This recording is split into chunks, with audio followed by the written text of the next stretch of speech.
katika na karibu tena mpenzi msikilizaji, dakika 35 zimekatika baada ya saa 5. Unasikiliza Wimbi la Mazingira, nami jina langu ni Esther Chiro, na mnakukaribisha tena msikilizaji wangu popote ulipo. Masaa imewadia na kukaribisha tena ndani. Kibao kilichokuwa kiko hewani ni Wacha Wawane by Diamond Platnumz. Bana, tunasema let your ex be your ex jamani. Usilazimishe, ikiwa haiendi sawa achana nayo, si lazima. Mapenzi ilazimishwangwi. Umengangana, tuko kwa situationship, si lazima. We tafuta mwenye anakupenda. Tafuta mwenye atakupampa, atakumwagia zawadi, atakufanya everything. Lakini ukingangana eti he will change. Wanasema kama mwanaume hizi badilika, change the man. So hakuna kulazimisha mapenzi asubuhi ya leo. Hiyo ndio tabia kera nimeanza na kukwambia asubuhi ya leo. Popote ulipo, kama unaona haiendi sawa, acha. Ilikuwa kidogo niongee kikabila yetu, richana na go. Usilazimishe, achana nayo kabisa. So sijui popote ulipo msikilizaji wangu umekuwa vipi, wiki yako imekuwa aje?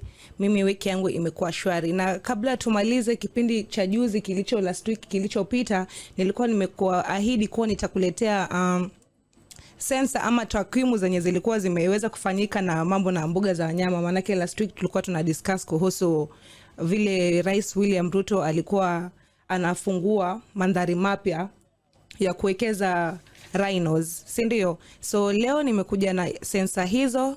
Zilitoka, tulifanya on Wednesday, on Thursday zilikuwa zimetoka, na ningeweza tu kukufahamisha tu mawili matatu ambayo yaliweza kufanyika katika mkutano huo. Na ekolojia ni muhimu sana. Wanyama wetu wanahitaji mandhari mazuri ya kuwa pahali pasawa, ndio ili tuweze kusiwe na mgongano kati ya baina ya wanadamu na wanyama. Manake endapo tutachukua mandhari yao ama tutachukua nafasi zao popote wanafaa kuishi, basi naona tutakuwa na vurugu sana na kutakuwa na mavurugano maishani. So mfumo wa ekolojia wa mbuga ni nyingi sana. Kuna mbuga nyingi sana ambazo nitaweza kukuelezea sahihi, na mbuga ya kwanza ni Amboseli. Amboseli inasema inachukua kilomita za mraba 5,700. Na tunaona kuna tembo, kuna nyati, kuna wanyama wa nyandani. Zote hizo nitakuwa nakuelezea. Lakini tunaona kuwa katika mbuga hii ya Amboseli tunapata kuwa tembo wameweza kuongezeka kwa 29% tangu mwaka wa 2021. Idadi yao sasa inakaribia takriban 2,300 kutoka 1,800 hiyo miaka ya nyuma. Hii tunaona at least imekuwa ni jambo sawa, tukiona wanyama wa porini wanaongezeka kwa idadi kuwa, manake wanyama wa porini wanapokuwa zaidi, wanapokuwa wengi, basi tuna attract, tunaleta watalii nchini wetu, ambao itakuwa inafanya tunawekeza kwa mfumo mzuri katika kifedha na kihela. Tunaona pia nyati nao wamepungua kwa 29%.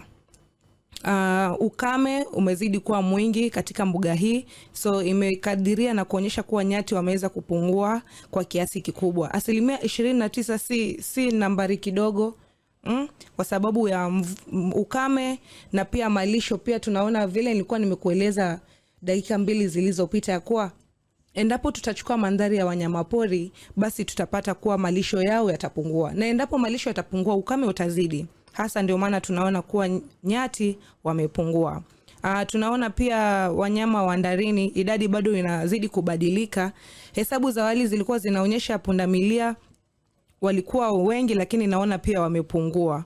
So hiyo ni jambo la kuwa tuwekeze zaidi na tuweze kulizungumzia kwa undani zaidi, kwa sababu wanyama endapo watakuwa wanapungua, basi ekolojia ya mbuga za wanyama itazidi kuharibika zaidi.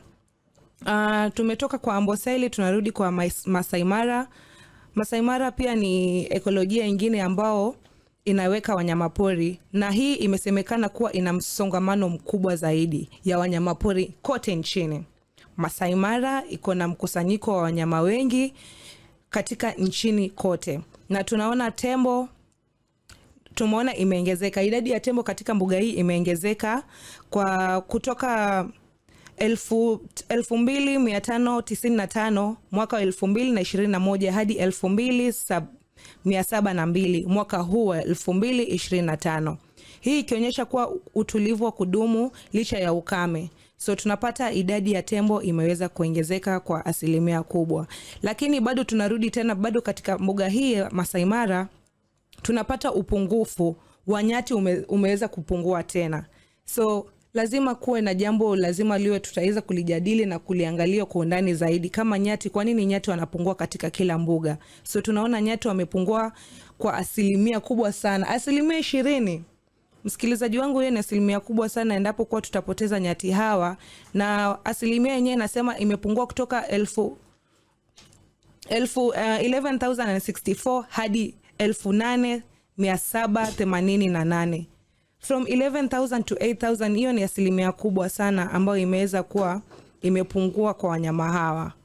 Na tunapata pia simba wamezidi kuwa kwa wingi katika eneo hili, ambapo hili ni jambo sawa zaidi. Imeongezeka kwa asilimia 16.5 katika kila kilomita za mraba 100. So tunapata simba wameweza kuongezeka. Duma ama tunasema cheetahs, idadi yao huko inaonyesha mwelekeo wa kupungua kidogo katika mwaka uliopita, ikishuka kutoka wastani wa asilimia 1.3 hadi 1.1. So hii cheetahs wameweza kupungua. Cheetahs in Kiswahili wanaitwa duma. Wameweza kupungua. Ilikuwa kama ujui vocabulary hiyo, nimeweza kukueleza. Cheetahs kwa Kiswahili ni duma. Na tunazidi kuendelea katika eneo la Tsavo. Kama mbuga hii kubwa zaidi ya savana nchini Kenya, inayochukua mraba wa kilomita 1049. Hii ndio Tsavo inatumika kama ng'ombe kuu ya tembo nchini. So ikiwa kama ulikuwa haujui, hii ndo nimekujuza leo asubuhi ya leo msikilizaji, ya kuwa Tsavo ndo maeneo makuu ya tembo nchini. Na takwimu zinasema kuwa wameweza kuongezeka kutoka mwaka 2021 mpaka sasa, wameweza kuongezeka kwa idadi kubwa, ambao mwaka 2021 walikuwa ni 14,964, imeweza kuongezeka mpaka 16,000. Na hiyo ni idadi ambao kidogo inaweza kuwa ni ya furaha, na at least tunaweza kuona kuwa wanafanya kazi mzuri na kuzaana kwa ujumla zaidi. Na tukiangalia kwa vifaru bado hawajaongezeka kwa ile namba ama nambari ambao inafaa kuongezeka, kwa sababu ya migogoro na usambazaji. Migogoro kati ya wanyama na binadamu ndo tunapata wameweza kupungua. Tukiangalia mfumo wa ekolojia wa katika ardhi kapiti, mfumo huu unachukua mraba wa 6,510. Hali hii, matokeo ya sensa hii tunaonyesha kuwa ukilinganisha na sensa ile idadi iliyokuwa tunapata, bado hakujaongezeka sana ukilinganisha na miaka hii iliyopita. So nimeweza tu kukujulisha mbuga hizi zote ukilinganisha na maeneo mengine, tunapata bado hii mbuga hii haijaongezeka sana kwa mfumo wa ekolojia ambao tunapata bado unafaa kutiliwa mkazo sana. Tukiangalia kwa Amboseli, ongezeko la asilimia 29 limeweza kuwa pakubwa, na katika ongezeko hii of course kuna wanyama wamepungua, ambapo sababu hii ni upungufu wa maji na uchomaji mkaa. Ndio nimezidi kukueleza na kukwambia msikilizaji kuwa endapo tutachukua mandhari ama makao ya wanyamapori kuwa tutachukua na kuchoma mkaa, basi tutapoteza hawa wanyama. Manake miti hii ambao tunaichoma na kuwa mkaa ndio mandhari yao, ndio mahali pao pa kuishi. Endapo tutaichoma, basi tutakuwa mahali ambapo haifai kabisa. Tukiangalia, nimekueleza Masai Mara pia imetulia kwa asilimia 4, ambayo imeweza kuongezeka kupoteza makazi na kupungua kwa nyati. So bado na kukazania kuwa endapo tutachukua makao ya wanyama hawa, basi tutazidi kuwapoteza. Na katika Tsavo pia tunaona migogoro ni kati tu ya binadamu na wanyama. Bado ni pale tu katika migogoro. Hatufai kuchukua sehemu zao zile za wanyama, manake endapo tutafanya hivyo, basi tutaweza kupoteza wanyama wetu wa porini. Na nimekujuza tu katika ile kipindi kilichopita, nilikuambia na kukuahidi kuwa nitakupa sensa ile, na nimeweza kufanya hivyo. Nimekuandalia mengi siku hii ya leo, usibanduke hapo, zidi kuzama ndani. Kumbuka unasikiza Blue Radio, bringing you all the vibe. Kipindi hewani ni Wimbi la Mazingira, zidi kutegea, usiondoke hapo ulipo. Karibu tena mpenzi msikilizaji, dakika 57 zimekatika baada ya saa 5. Jina langu ni Esther Chiro, kipindi hewani ni Wimbi la Mazingira ndani ya Blue Radio, bringing you all the vibe tele. Karibu tena. Tulipokuwa tumetoka mapumziko, before tuende mapumziko nilikuwa nimekujuza kwa tuko na mengi ambayo tumekuandalia. Na sijui kama unajua msikilizaji, asubuhi aliyokuwa juhudi zako zinaweza kufua dafu. Popote pale ulipo, popote pale uko, chochote ufanyalo, juhudi siku zote zinafua dafu. Katika wiki mbili hizi ambazo zimepita, tumeona kuna msichana mdogo, shupavu, jasiri, ambaye aliweza kuvunja rekodi. Msichana mwenyewe ni nani? Truphena Muthoni. Truphena Muthoni ni msichana mdogo, miaka 21, ambaye anatoka kule Nyeri County, na ni msichana ambaye aliweza kufanya bidii zake ili kuweza kufahamika na kuweza kufulfill ile dream yake ambayo aliyetamania. Msichana huyu, kama msikilizaji kwa pale nyumbani hujui ni nani, ni video ni wiki mbili zimepita, ni video imekuwa zikienea tu mtandaoni kwa jinsi zile juhudi amefanya. Ameweza kujitolea na kukumbatia mti kwa masaa 72. Sijui kama unaweza fanya hivyo ama ni challenge leo. Unaweza fanya nini uvunje record mpaka World Guinness Record iweze kutambua. Na mtwende moja kwa moja, tunaona Truphena Muthoni aliweza kuitwa Jumatatu, aliweza kuitwa pale State House na president wetu William Ruto, na walijadili mambo mawili matatu, na juhudi zimeweza kufua dafu msikilizaji. Na bado nitakukumbusha tena, juhudi siku zote zinafua dafu. Endapo popote ulipo, popote uko, Truphena ameweza kujikomulia zawadi nyingi tele kem. Na pia ameweza kuchaguliwa kuwa balozi katika kampeni hii ya kupanda miti bilioni 15. Na katika agenda hii ya leo nimeweza tu topic, nimeweza kukueleza tu kune agenda ya upandaji miti bilioni 15. Popote pale huko nyumbani, je, umepanda mti hata mmoja? Na katika story hii ya Truphena tunaona kuwa ameweza kujikwamilia na ameweza kutambulika duniani kote. Manake video zinazidi kusambaa, tunapata katika continent zile tofauti kumbado anatajwa kuwa yeye ni shupavu, msichana jasiri. Na tunaona KWS na KTB wameweza kumsponsor kwenda holiday akajivinjari kutokana na ule uchovu wote ambao aliweza kupitia katika kukumbatia mti, joto, vumbi, mvua zote, baridi, lakini bado aliweza kupambana na kuweza kumaliza. Lengo lake ni nini? Kwa nini afanye hivi? Yote hayo nitazidi kukujuza. Lakini katika kile kikao yeye na Rais William Ruto, kulikuwa na mambo matatu ambao aliweza kupewa, ama ni kazi ambao atakuwa anaifanya yeye kama balozi. Kazi ya kwanza ni kuwa atahamasisha umma kuhusu upandaji wa miti. Manake kuna mtu pale msikilizaji amekaa pale hajui umuhimu wa kupanda miti. Kwa nini watu wanapanda miti? Unaweza kuwa unajiuliza swali kama hilo. Na kazi hii ya ubalozi ni kuwa atahakikisha kuwa kila mtu, hasa vijana, popote pale wapo, wametunza misitu na kupanda miti ili kuweza kukabiliana na mabadiliko ya tabia nchi. Manake hili ni janga ambalo tusipolitilia mkazo litatutokomeza sisi wenyewe. Lakini endapo tutapanda miti, ekolojia itaweza kubadilika, mandhari yatabadilika, na tutakuwa tumetatua janga hili la tabia nchi. Kazi nyingine ya ubalozi atakuwa anawakilisha miradi mbalimbali muhimu, kama kwenda kutu represent kule sehemu za nje, makanti za juu kule, kama venye sasa nasikia anajiandaa kuelekea Brazil kwenda kutu represent sisi kama Kenya. Ni msichana mdogo, hata tuko tunamjua, dunia nzima ilikuwa haimjui. Msichana mdogo ambaye ako tu pale Nyeri, kaunti ya Nyeri, ambao hakuna mtu aliweza kumfahamu. Kama ni kumfahamu ni rafiki zake na wazazi wake, lakini ameweza kujikwamua kabisa na kuweza kutambulika dunia nzima. So kazi yake ya pili itakuwa ni kuwakilisha miradi mbalimbali kule nchi za juu. Na usimamizi wa mazingira, tunavyoona atakuwa akilinda mazingira katika kampeni hizi zote ambazo zitakuwa zinafanyika hapa nchini. Yeye atakuwa kiongozi na mmoja wao atakuwa anaongoza hafla hizo.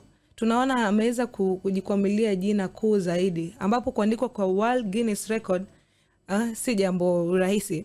Lakini nitakuwa na kujuza kwa nini Kwa nini ajenda hii ya upandaji miti bilioni 15? Kwa nini?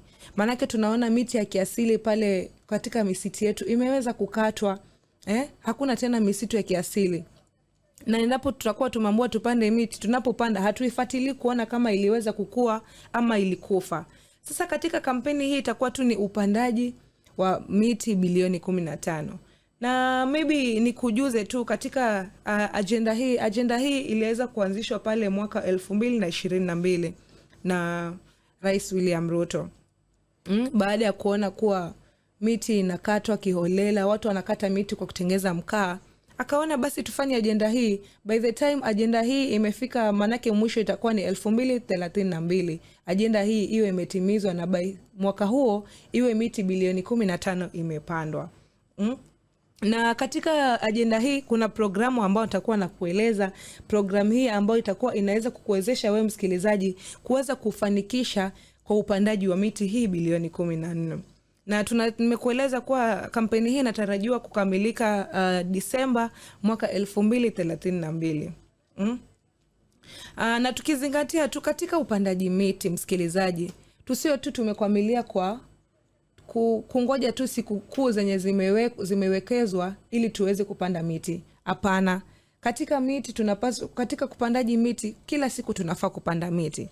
Na katika agenda hii tunaona isiwe tu ni mwezi wa Machi tarehe 21, maanake hii ndio siku ya kimataifa ya misitu, International Day of Forest, ambao tunafaa kulinda misitu yetu, na Novemba 13 siku ya upandaji miti. Isiwe tu tumekwamilia hapo peke yake. Tuhakikishe tumepanda miti popote ulipo. Nitakuwa na kueleza mambo kadhaa ambao Rais William Ruto alisema ili kuweza kufanikisha upandaji wa miti bilioni 15. So katika agenda hii pia alihakikisha kuwa katika kila county, kila eneo kuna chifu. Na chifu ile kazi yake amepewa ni kuhakikisha kuwa kila Ijumaa watu wanapanda miti.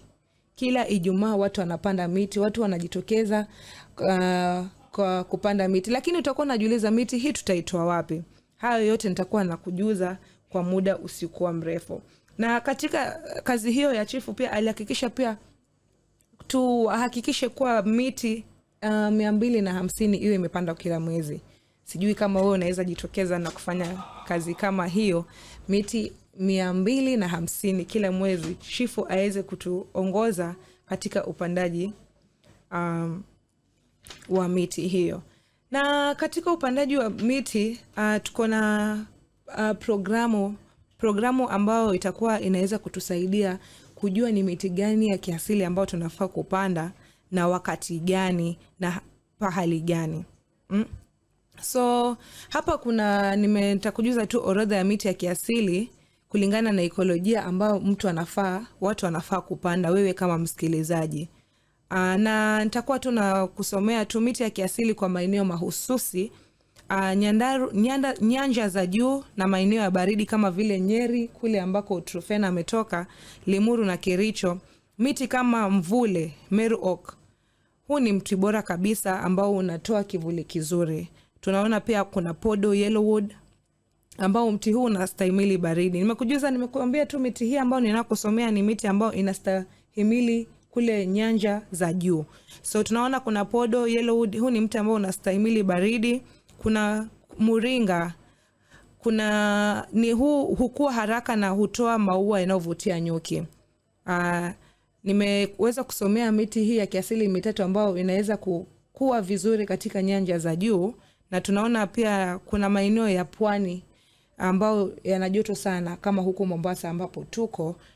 Kuna mvule, mti thabiti na wenye thamani kubwa. Kuna mikoko, mangrove ambao kila mtu anaijua ni muhimu sana kwa kulinda fuko za kuzuia mmomonyoko wa udongo baharini. Hii ni kila mtu anajua. Na kuna maeneo kama nusu kama vile Ukambani kaskazini mwa Kenya, miti kama hii inaweza kuwa zaidi. Mshiki ama mkwaju ambao unastahimili ukame na hutoa matunda. Na kuna mkababu mgunga, that is acacia species, hulinda udongo na hustahimili hali ngumu ya hewa. Na kuna pia hizo ni miti mbili ambao inaweza stahimili kule sehemu za Ukambani ambapo kuna vumbi na jua jingi, inaweza stahimili. Na katika kujiunga katika kupandaji wa miti bilioni 15, kuna kampeni nyingi ambazo zimeweza kutolewa na programu yenyewe inaitwa Jaza Miti. Hii ni programu ambayo itaweza kukusaidia wewe msikilizaji kujua na kutathmini umuhimu wa mti popote pale ulipo, ni mti gani ambao nimeweza kukusomea. Kama wewe ni wa Ukambani, basi utafaa kupanda mkababu. Kama wewe ni wa Pwani, unafaa kupanda mangrove ama mikoko. Na kama wewe ni wa nyanja za juu kule, basi mvule ama podo ama muringa, huo ndio mti ambao unafaa kupanda. Lakini nimekujuza tu, nitakuwa na kujuza muda usio kwa mrefu kuwa ni vipi utaweza kupata seedling hizi za kupanda miti hii. Na katika ushirikiano wa KEMFRI na KFS, tutakuwa tunaweza kupata miche bora ya kiasili kutoka kwa shirika hii ya misitu, ambao itakuwa manake programu hii ilishaanza, ni sasa ni tunazidi ni venye tunaweza kuendelea zaidi na kuhakikisha kuwa miti bilioni 15 inaweza kupandwa na kutimizwa jinsi vile Rais William Ruto aliweza kusema. Na moja kwa moja nitakuwa tu na kujuza jinsi ya kuwa utakuwa unapata programu hii ya Jaza Mti, ambao ni rahisi sana. Hatua hizi nitakuwa na kujuza msikilizaji wangu popote pale uko nyumbani. Kama uko na simu yako, basi chukua simu yako, ingia pale Google Store ama App Store, na utafute app inajiita Jaza Mti. Baada ya kupakua program hiyo, unaweza kutumia namba yako kujisajili ama barua pepe. Wale wa email wanashangaa barua pepe ni nini. Of course ukiingia kwa Play Store kuna pale lazima uweke namba yako ama email yako ndio uweze kujisajili. Na katika hiyo hakikisha wanasema pia uhakikishe kuwa ume open location, you turn on your location ndio waweze kukufikia GPS, ili wakupe maelezo sahihi kulingana na wewe penye uko. Venye nimekueleza, wanataka kujua popote pale upo ni mti gani ya kiasili ambao wewe unaweza kupanda pale na ukastahimili na ukakuwa vizuri na ukamea vizuri. Sasa lazima ufungue GPS yako ama location yako uweze kujisajili. Hatua ya pili ni kutambua mti sahihi. Ni vile nilivyokujuza kuwa hakikisha kuwa umebonyeza kuna sehemu ya species matching. Hii programu itasoma aina ya udongo na hali ya hewa eneo penye upo. Ndio maana nimekwambia unapokuwa umefungua app hii, hakikisha kuwa umefungua GPS yako. Itakuletea orodha ya miti yote ambayo unafaa kupanda popote pale ulipo, kama ni mti ya matunda, mbao ama ya kivuli. Na katika hatua ya tatu utapata mche vipi? Katika unapokuwa umeshajisajili utabonyeza Find Nursery, ambapo programu hii itakuletea ramani ya vitalu vya miche vilivyo karibu nawe. So kwa lugha tu ya kutafsiria ni kuwa endapo utafinya pale Find Nursery, watakuletea maeneo ya karibu ambao utakuwa unaweza kupata michi ile, na itakuwa sawia kabisa, ambao itakuwa jambo hili linaongozwa na Kenya Forest Service, ambao itakuwa inaweza kukusaidia wewe pale popote ulipo. Ikiwa uko mji wa Mombasa, ikiwa uko Bamburi, utambua nenda mahali fulani. Ikiwa uko Nyali, utambua nenda mahali fulani. Ikiwa uko Changamwe, utambua pia kachukue mche mahali fulani. Hatua ya 4 ni kusajili mti uliopanda. Hii ni hali muhimu. Sasa endapo utakuwa umechukua ule mti, unajisajili na kusema kuwa nilichukua mche huu na ni mti huu nimechukua nimepanda. Ndio ili kuweza kujua na kutathmini miti mingapi, miche mingapi imetolewa pale na ni ngapi aina bado zimebaki ya kuweza kuwa inaweza kupanda by the time tunafika mwaka 2032. Katika kupanda mti wako bonyeza alama ya plus au record planting. Sasa ndipo ulipokuwa umetoka pale kuchukua ule mche, hakikisha kuwa unajirekodi unapokuwa unapanda mti ule ama picha uweze kutuma kwa ile app, kuashiria na kuhakikisha kuwa mti ama mche ule ambao niliochukua niliweza kuupanda dhabiti na uko pahali pa sawa. Chagua aina ya mti na idadi uliopanda. Zote hizo ni hakikisha kuwa tu umepiga picha mti ule na umepandia wapi. Na after hapo lazima pia ufuatilie mti ule ambao umekuwa unaumwagilia maji na unyunyuzia maji, ndio usikufe.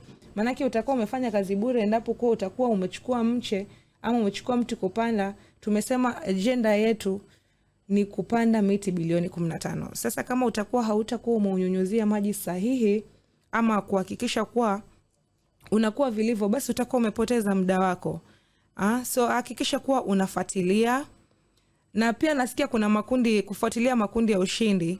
So hao wenyewe kule katika app zile watakuwa wanaongoza, wana monitor na kujua mtu fulani kama ni Esther alipanda mti huu, basi anaufuatilia vipi? Maana kila siku wanataji report ya kuwa mti wangu uko mahali pasawa na unamea pahali pasawa.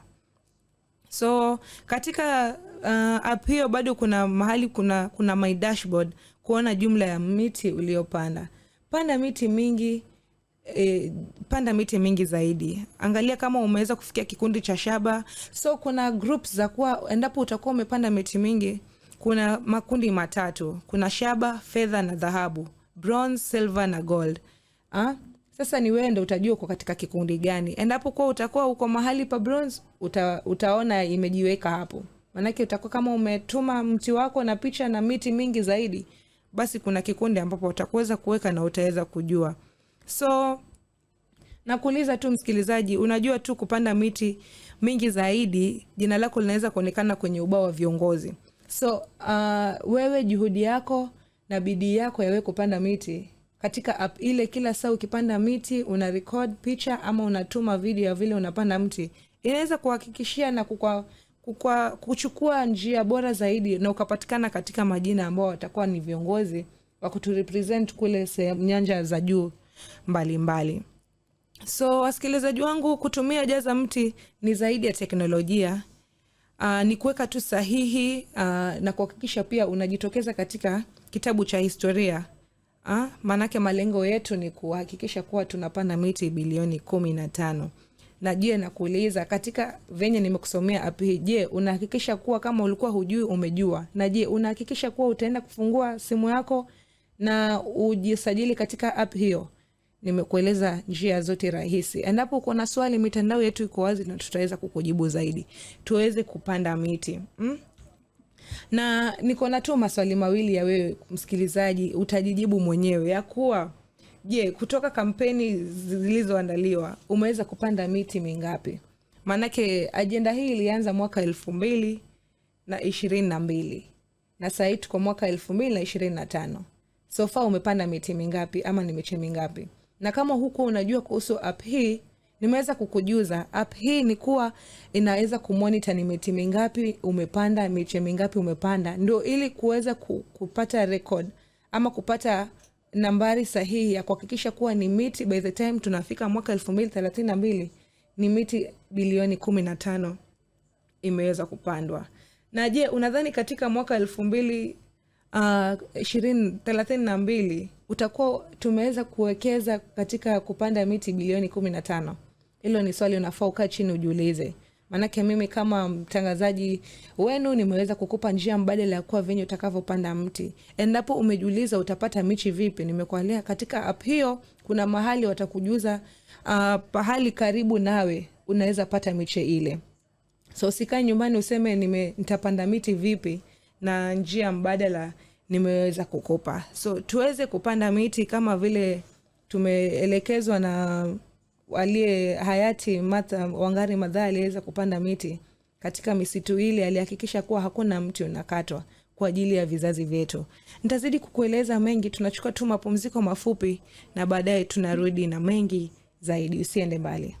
Katika Blue Radio. Karibu tena mpenzi msikilizaji, dakika 29 zimekatika baada ya saa 6 na unasikiliza Wimbi la Mazingira. Jina langu ni Esther Chiro. Kibao hewani kilikuwa kinasema Cha Usiku by Vanessa Mdee. Kuna petition inasema mtandaoni, Vanessa arudi atuimbie tena jamani. Alikuwa anatupigia bonge after bonge la surprise. Kila nyimbo anaimba inavuma. So watu wanasema arudishe jamani, tumemiss sana. Alienda kakua parenting ilienda ikamzamisha, lakini bado tunasema tunataka nyimbo zake. Na mkaribu tena mpenzi msikilizaji. Kabla tuende mapumzikoni nilikuwa nimekuuliza maswali mawili na bado nitakuuliza tena ya kuwa kutoka kampeni ya ajenda ya kupanda miti bilioni 15. Je, umepanda miti ama umepanda miche mingapi kutoka kampeni hii kutoka mwaka 2022 kuanza? Je, umepanda miti mingapi? Na je, Unadhani katika mwaka 2032 inapofika miti bilioni 15 itakuwa imewekezwa na kupandwa katika ardhi?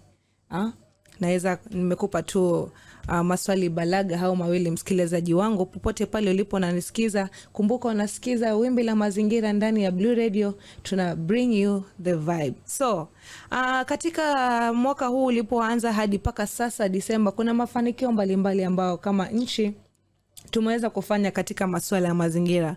Na mafanikio yenyewe ni kuwa kufikia ilipokuwa imefika Oktoba, mwezi Oktoba, tumeweza kupanda zaidi ya miti bilioni 1.6 katika kampeni ya ajenda ya upandaji miti bilioni 15 ilipoanza. Na hiyo ni jambo zuri sana.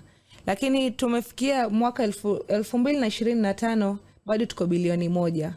Je, mwaka 2032 tutaweza kufanikisha upandaji wa miti hiyo? Manake serikali inalenga kuupandaji miti bilioni 15 ifikapo mwaka 2032. Mafanikio mengine ni kuwa serikali imeweza kusema kuwa na kuweza kuwa na mtazamo ya kuwa kila mti mmoja kwa kila mtoto. Endapo yuko shule, endapo yuko nyumbani, basi mtoto yoyote yule mmoja basi aweze kupanda mti. Manake Wizara ya Elimu na Mazingira wanasema endapo watapanda, kama darasa inaweza kuwa inachukua wanafunzi maybe 40 na kila mwanafunzi akapanda mche mmoja pale shuleni, basi mandhari ya shule hiyo basi inaweza kuwa sawa kabisa na safi kabisa. Mafanikio ni kuwa kila mtazamo katika serikali ni kuwa kila mtoto aweze kupanda mti mmoja. Na katika pia nimeweza kukujuza kutumia teknolojia, matumizi ya teknolojia ambao ni Jaza Mti app. Nimeweza kukueleza katika vipengele vyote moja kwa moja jinsi unavyoweza kupata app hiyo katika simu yako, jinsi unavyoweza kupata miche katika app hiyo, ukaweza kupata miche iliyo karibu nawe, basi inaweza kuwa sawa kabisa. Program hii imeweza kuboreshwa ili kuweza kusaidia watumiaji kutambua miche, kupata vitalu, masimamo ya upandaji na pia kuweza kujua umefikia wapi katika upandaji wako. Maana nimekwambia kuna groups 3 unaweza wekwa na ukaweza kujipata ni wewe unaweza kuchaguliwa kwenda kurepresent, maana ni juhudi zako. Nimeanza kukueleza kuwa juhudi hufua dafu siku zote. Asikwambie mtu. Unapolalia kipaji chako basi unalalia mafanikio yako, lakini endapo utainuka kama vile Truphena alivyofanya, basi unaweza kuwa pale pa sawa. Na lingine tunaona kuwa uhusiano wa afya ya kiakili na mazingira. Tunapata kuwa Truphena alisisitiza upandaji wa miti, kukumbatia miti si tu kwa ajili ya mazingira bali ni njia kuboresha afya ya akili na kupunguza msongomano wa mawazo. Na kama tulivyosema, yeye yake ni kuhusu afya ya akili. Unapokuwa umekumbatia ile mti unapunguza msongamano wa mawazo. Lakini pia tunaona katika hayati Wangari Maathai, tunaona yeye alikuwa mwanzilishi wa Green Belt Movement kuanzia mwaka 1977, na pia alikuwa mwanamke wa kwanza Afrika kupata tuzo ya Nobel Prize mwaka 2004. Alikuwa mwanamke wa kwanza Afrika nzima kupata tuzo ya Nobel Prize ya amani.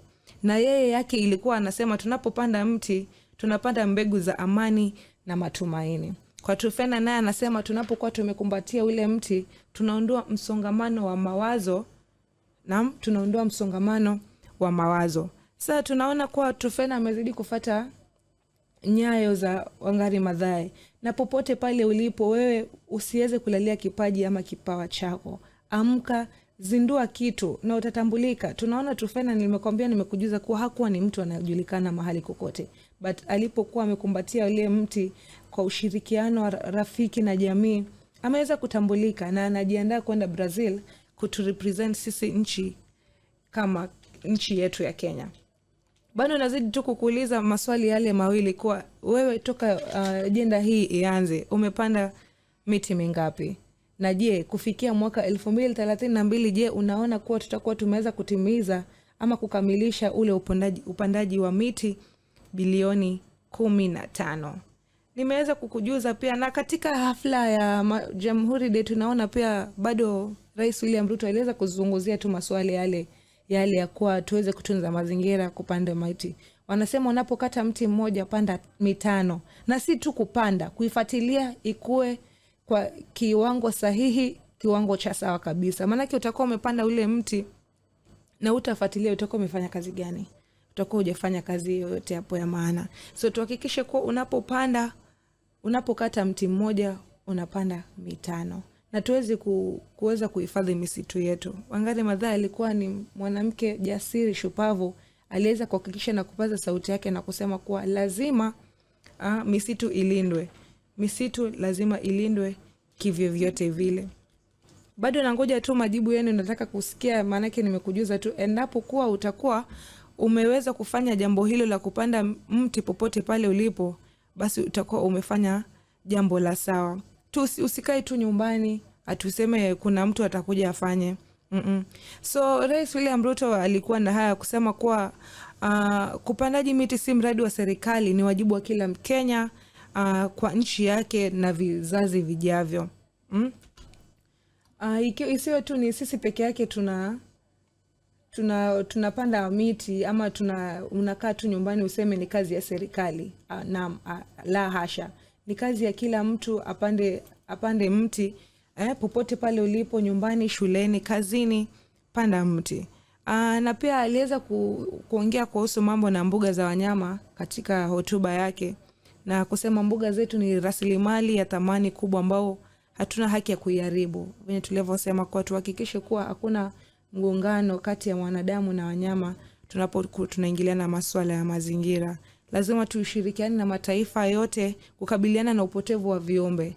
Na nimeweza kukusomea na kukujuza kuwa nyati wanapungua sana. Je, tutafanya nini ili nyati waongezeke katika nchi hii na kuweza kuvutia watalii wengi zaidi? Tunaona pia kuhusiana na tabia nchi na maendeleo, hatuwezi kuzungumzia maendeleo ikiwa hatutaweka hatua za tabia nchi, which is climate action, katika kila mpango wa ujenzi wa taifa letu. Tusiseme tu tunaamka kujenga affordable housing na tunaona huku tabia nchi, climate action, inaweza kutusumbua kwa kiasi kikubwa. So tuhakikishe kuwa tunapokuwa tunajenga nyumba huku na pia mazingira tunayalinda. Na kuhusu pia teknolojia, bado aliweza kuzungumzia Rais William Ruto na kusema kuwa kama huna app hiyo, hakikisha uko nayo. App hiyo itaweza kukusaidia wewe kupata miche mingi ipasavyo na kuweza kupanda.